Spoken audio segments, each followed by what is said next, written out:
Hello, ladies and gentlemen, and welcome to Deniz Talks Football. Today, we are introducing the channel. It's going to be a big channel. We're going to be talking about mostly Chelsea news, because the brothers they support Chelsea. You know what I'm saying, like.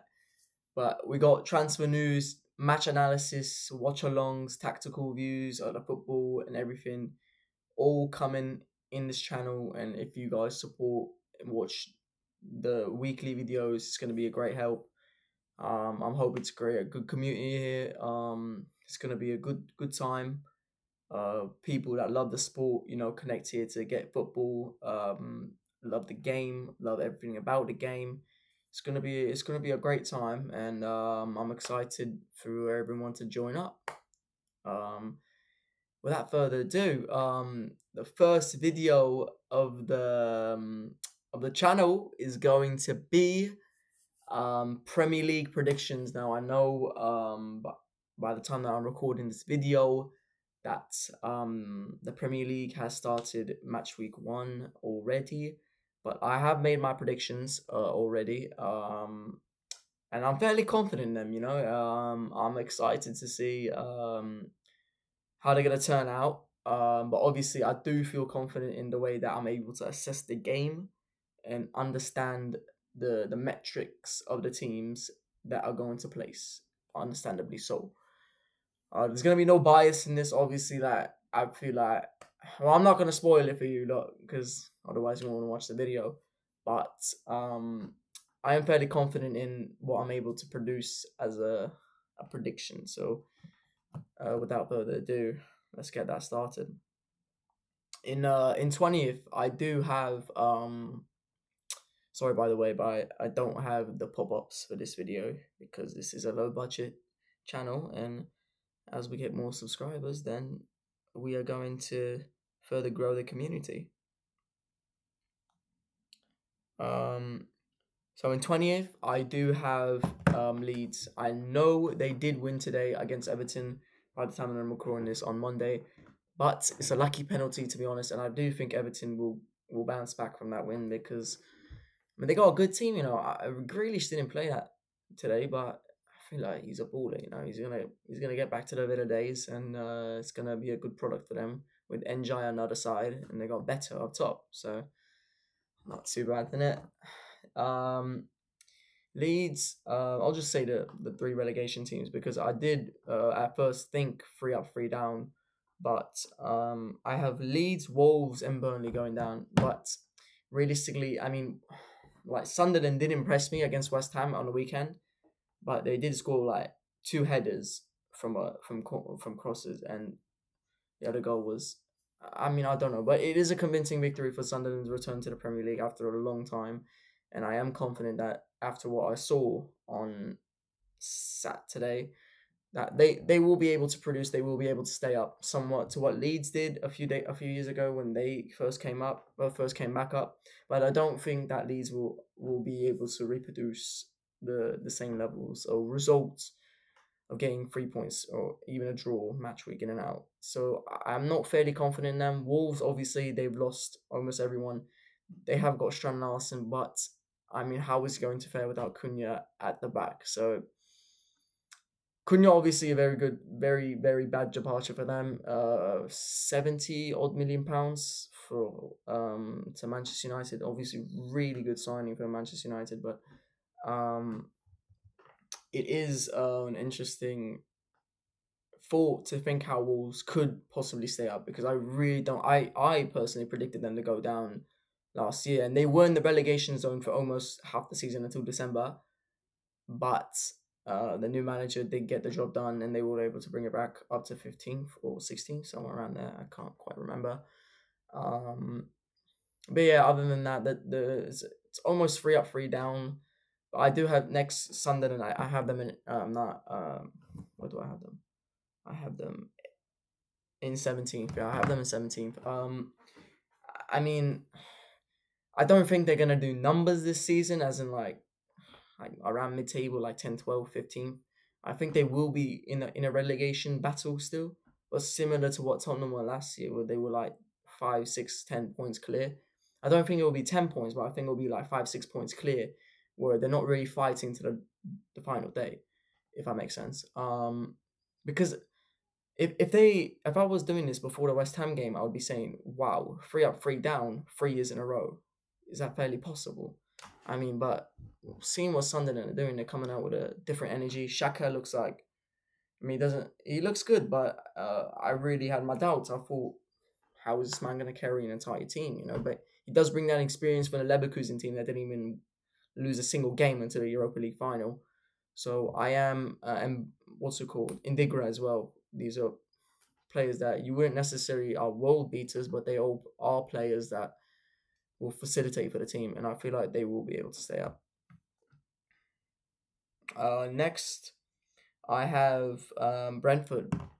I mean, it's low-key sad what happened to Brentford, but there's nothing you can do really. But they lost the manager. They lost Wissa's about to go to Newcastle, I think.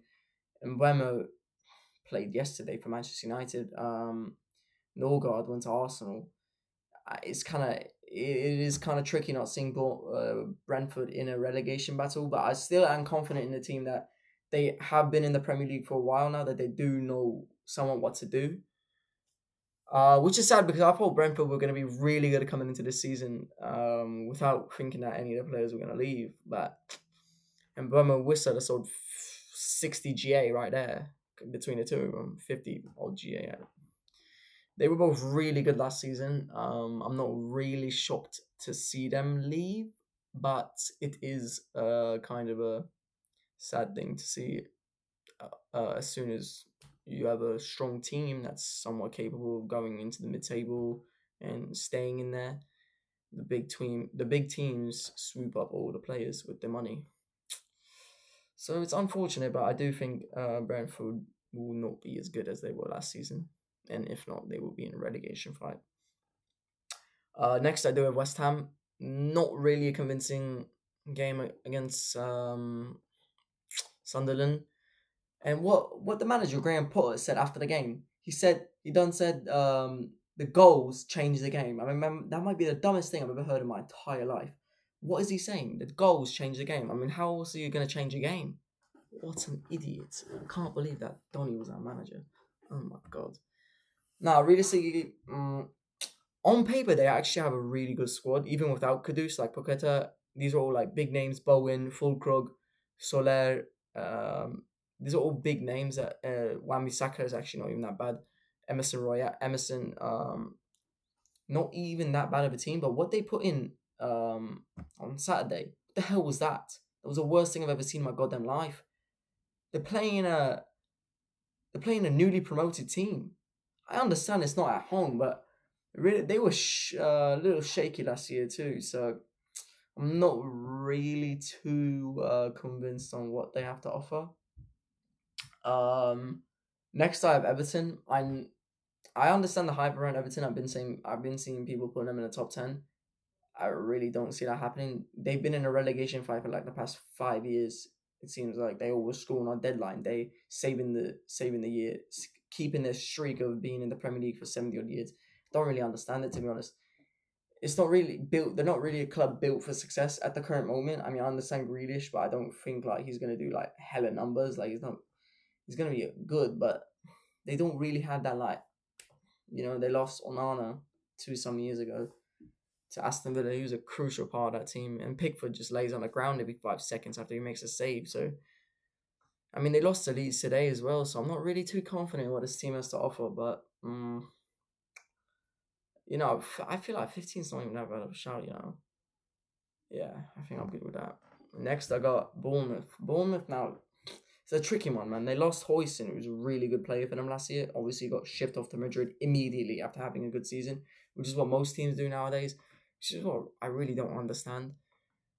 They lost Solanke a few years ago. But they do look good. Against Liverpool, I have to be rude that they should have won. They really should have won, or at least got something out of that game. I see people around talking about Liverpool being such a good team after that. I mean, is that a joke? They put in a shocking performance. Shocking. I mean, Ekitike was world class. But everyone else was absolutely horrid. Besides maybe Gakpo. The defense is horrid. It's shocking. Maybe Gravenberch not being in the team is probably something that will uh or was a factor in them not being as dominant as they usually were last season. But I really don't understand how this team fits into place. I mean, Florian Wirtz, that was absolutely disgraceful. 150, 120 million pounds, no? What a disgrace. And they were chatting mad stuff to Chelsea about spending 100 million on Caicedo. Maybe the best signing in Premier League history. No, that's why I have them that low. I do think Semenyo will do numbers this season and then he'll get shipped off to a good club right away. That's why, like, I do have them like around 13, 14. They will be good, but not as good as last season. I do love their manager Ariola. He's a good man. Not that I know him personally, but like he looks like a good dude that's like calm and knows how to contain the team. But I'm just saying, like, I'm not sure they're entirely are in and around the zone that they would have been last year. Next I have Fulham. Fulham is like one of those teams like how Crystal Palace was for like the last 3 years. Obviously Crystal Palace have leveled up majorly when the past three results, playing the best three teams in England right now, and not dropping a single point. From the standards that they're expected to lose every single game, but I do back to Fulham. I do think Fulham have a strong team. Their 18-year-old king or something. Sorry if I'm forgetting his name, but he's attacking midfield. He's a good talent. Excited to see what he does this year. I think he's getting the starting spot. Obviously Raul Jimenez, Andres Silva, and wow, oh my god, it's a travesty. I'm kind of forgetting who plays for Fulham recently, but I'll be kicking myself now. I forgot some of these players, but I do think they will be like one of those teams that, like, when the big teams come against them, it will be tough for them to get a result, especially at Craven Cottage. But I do believe that they don't have the consistencies to facilitate points all season, so I do feel like they will be around the mid-table, like low 11th, 10th, around there. Yeah. Next I have Nottingham Forest. Yeah, Nottingham Forest. Now they did win convincingly against Brentford. It was a good performance. Chris Wood scoring a double again. But I don't think with Europe, especially Europa League now, because Crystal Palace got relegated or demoted to the Conference League, I do not think that they'll be able to facilitate or keep up with what they did last year, which was almost incredible in my eyes. But I really do feel like Everton. I mean, Everton. What am I saying, man? I've lost it. I've lost it, man. Wow, I've actually lost it. No, but I do feel like that. Everton won't be able. Oh my god, I've lost it again. Nottingham Forest won't be able to reciprocate what they did last season because it's not really something that they can do. And I'm glad they didn't lose Gibbs White. They actually didn't lose that many players besides Alenga, if you really think about it. And they got McAtee, Rico Lewis. I think will slot into the team really well. But Pep said he's not going to leave, so we'll see what happens there. But I do think they'll be in and around 9th or 10th. Moving around, Crystal Palace, obviously, wow. I mean, they're actually really good this season. Putting a shift against Chelsea on Sunday. And they've obviously done numbers against Liverpool. And Man City before the end of the season. So they've shown they can beat the big teams, but can they facilitate the squad throughout the season is the big question, because this is one season, not one game. And I do not feel like they'll be extremely good, but I do feel like they'll take a massive leap, even bigger than the leap they took last year after getting 50 points for the first time in their history. And I do think they have a strong team. Mateta, Eze leaving is actually really bad for them, and he's a class player, man. I think Tottenham will do really well with him. But they do have a good team. Adam Walton's obviously a great talent. They got Lacroix, Mark Gehi. Dean Henderson's actually very underrated. I think he will take the England spot. In my opinion, he should, to be honest, over Pickford or anyone. But I do think they will be in around the contention of maybe getting Europe again. maybe like ninth. Not too bad. Next I have Brighton. Brighton is just one of those teams where I kept underestimating for years upon years, but they were able to put a number in for many years, and they are a side that you when you come up against them, you think twice. Hersler, the manager, is actually quite young. I think there's 3 players on the team that are older than him. It's wild. Imagine having a coach that's younger than you as a player. What a joke. But no, they were good. They honestly gave us one of the most entertaining games in recent Chelsea history when Cole Palmer scored 4 against us, and then they did the double over us in the span of 2 days. That was disgraceful, I don't know. Yeah, but not much to say about Brighton, to be honest. Just resupplies for Chelsea players, if I'm being real. But other than that, yeah. Next, I have Newcastle. Now, that Newcastle Aston Villa game was an atrocity to watch. I mean, I was sleeping through everything, man. What was that? And Newcastle obviously need a striker. I do think the Isak situation will get resolved by Isak going to Liverpool. But the big question is, where will Newcastle go to buy someone? You have Jackson on the market. I think that's who they probably will go for, because I don't think Wissa plays striker, although I do think they will get Wissa and someone else. But they missed out on so many targets, man. It's actually so sad. It's not really that sad, to be honest. I mean, I do not like Newcastle one bit. But the team is still strong. I think Alanga missed a crucial chance at the weekend, man. What was he doing? What an idiot. No, but I do think he'll have a good season. He's obviously proved in the Premier League that he can facilitate, he can score goals. Anthony Gordon's just Anthony Gordon. He's going to show up with the cut inside and the far post finished. But really, Isak just leaves a really big hole on the team, man. It's going to be tough to see what they do without a striker if they don't go in for one. But they've shown they have the money. I mean, they were trying to go for Sesko, so if they don't buy Jackson, I would be kind of surprised, or a different striker from anywhere. So that's Newcastle, yeah. Next, I have trying to think what to do. I have Tottenham. Tottenham is a really good team on paper, but can they do it? There's so many good teams on paper in the Premier League, but I just don't see it, man. It's the Tottenham. It's the history of the Tottenham. You saw the Super Cup as well. I mean, at the weekend they scored really good goals. I mean, that was a really good link up from Richarlison and Kudus. I mean, 2 identical goals from the build up and 2 brilliant finishes. But I don't think they're going to be doing that week in, week out. And it was against Burnley, let's be real, a team that will probably get relegated, if not last. So I'm not quite convinced. I mean, I was impressed with what they did against PSG, but then again, they didn't win. So, like, I don't really know what to say. But I do think, obviously, it's 6th or something, or 7th, wherever I put them. I've lost count, to be honest. I'm just going team by team. Is going to be a major improvement to what they've done last season, if you can call that a success, because they won the Europa League. But I mean, to be honest, I don't know. Next I got Aston Villa in 6th. I think they're stronger than Newcastle. I put those teams very closely together. Those teams are like right outside the big 6, top 7, top 8 types teams.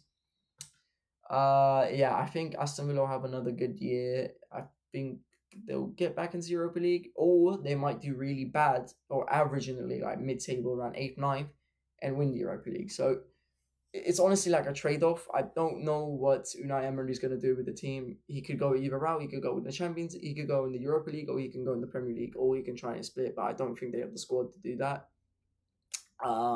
Obviously, they done really good in Champions League. They almost knocked out PSG, the only team that could come that close, besides maybe Arsenal. But it's only one team that beat them. Beat PSG, you know. So, no, other than that, I don't think. I'm not really too bothered by Aston Villa. I don't think that they'll do amazing. I mean, they'll just be in and around where they were for the past 2 years. 4 years, I think, yeah. It's been a long time since Aston Villa. I remember they made it into the Conference League, and then they hit Champions League next season. I mean, what's going on? Nah, all jokes aside. Next I got Manchester United. At first, I thought Manchester United were going to be top 10 minimum. But after that performance against Arsenal, Amorim has something cooking in this team, man. They are electric, and I hate Manchester United. I really don't like them as a team. I'm obviously showing my bias a lot, But I do have the maturity as a person to put them where they belong. I really do think they'll get top five, which is Champions League, which is a really good step up from doing absolutely nothing the year before. I mean, it was embarrassing to absolutely getting back into the Champions League, albeit not top four, but they will be back to where United should relatively be. They might even make a really good cup run, to be honest. The Carabao Cup merchants make it to the semi-finals every time. Sorry about that. Just slipped, to be honest. Fourth, I don't think this is too controversial. I saw some people putting them first. What's a joke? Arsenal fourth, man. They are not a convincing team. I mean, Zubamendi's obviously a class signing, but look at their wingers. Madueke and Leandro Trossard and Gabriel Martinelli. Those three wingers are not going to win you the league. Obviously, you got Saka and Gyökeres, who didn't even have a shot on goal. What a joke. I mean, oh my God. I saw Arsenal fans walking around the stadium like this. What are you doing? He hasn't even shot on goal? What? Oh my days, man. I do not understand these Arsenal fans. That's why I'm not going to talk too much about Arsenal, because I don't want to give them the PR that they don't deserve. They're already getting chatted about too much, man. So I'm going to put Arsenal at a respectful fourth. I don't think they're going to get like 9th or 10th. Putting the bias aside, they will get fourth. They are not that good of a team. Heavily overrated. I'm surprised they even got second the past 2 years, besides the 22-23 season when they actually belonged in second. Next, I got Liverpool. I did think Liverpool were going to go back-to-back, and then after seeing the Community Shield and the Bournemouth game, it's just not going to happen. The team needs to gel. They might win it next year. It's not going to be their year this year. No. Frimpong is just a Mudryk as a right back. He's just pacey, man. He's alright. Like, I don't understand. Wirtz is obviously, he's a Bundesliga product that really doesn't ever do well in the Premier League. No Bundesliga players ever come and done well in the Premier League when it comes to my mind, besides Haaland maybe. Like, especially in those positions like Havertz, Timo Werner, hopefully Xavi Simons, if he comes to Chelsea, wouldn't be that type of player. But I don't see Florian Wirtz doing numbers in his first season. Salah might leave in like 2 years. I don't know, man. Ekitike might have to carry them. If they get Isak, I might have to relook at what they're going to do. But I'm not entirely confident in the back line or the attack too much. So that's why I have Liverpool second. No, third. In second, I do have Manchester City. Manchester City put in a class performance against Wolves. Well, let's be real. Like, we have to take it with a grain of salt because it is Wolverhampton Wanderers. They're not the strongest team in the world. But Tijani Reinders did have a wonderful game, and I did have him in my FPL, which is a good shout, and he's worth only 5.5 million. So that's good. He got me like 10-something points, that. Which is going to counter off of Wirtz getting me 2 points, and Gyökeres is getting me 1. So it's nice. But talking about Man City, I mean, they're a good team, but I do think they will need time to gel. I think they're going to really challenge next year. But it's going to be a good tire race this year. I don't think they're going to do amazing, but Shirky, Marmoush, these are all players that have the capabilities to change games and win games. So I am confident in what City are able to do. I'm just nervous that they bought too many players at one time, and then it's going to be almost like a career mode. So they need the players like gel. And that leaves one team, the one and only CFC, Chelsea. I have them in first, going down from the slumps of 12th 2 years ago. Our PR is finally back up. And I do think that we're going to win this league this year because we have the best depth in the league by far, with the shinings of Garnacho and Xavi Simons coming through the door, and Kunku and Jackson getting shipped out in Amazon Prime shipping to Newcastle and Bayern Munich, 1 day delivery. But I am fairly confident. I'm not going to let the Crystal Palace result faze me, because this is a team that beat Manchester City and beat Liverpool, and they didn't beat us. So I'm not really too phased about that. They are a good team, and it is to take that with a grain of salt, but we have to go and win against West Ham at 3 p.m. Eastern Time, US, on Friday. So it's realistically what we need to do. And other than that, man, first Chelsea, I really think it's going to happen. I really think we're going to fly through this season. It's going to be an amazing time for Chelsea fans. And I don't see many people putting us in first or even the top 3, to be honest. I see people putting us in 4th. I mean, what's a joke? Have they not seen what Arsenal done on the weekend? Oh my God, man. These people need to rethink their prediction, man. What's a joke? But that's it, guys. I got my predictions, went by team, and I hope to see you guys in the next video. It was great doing this first video, Prem predictions. Always like doing this, so it's great to put it out there into the world. And I hope everyone, as a fan of the Premier League and as football, is able to enjoy this season, because it really looks like a wonderful season with highly competitive teams. And I'm excited for this season. Thank you, guys. Cheerio.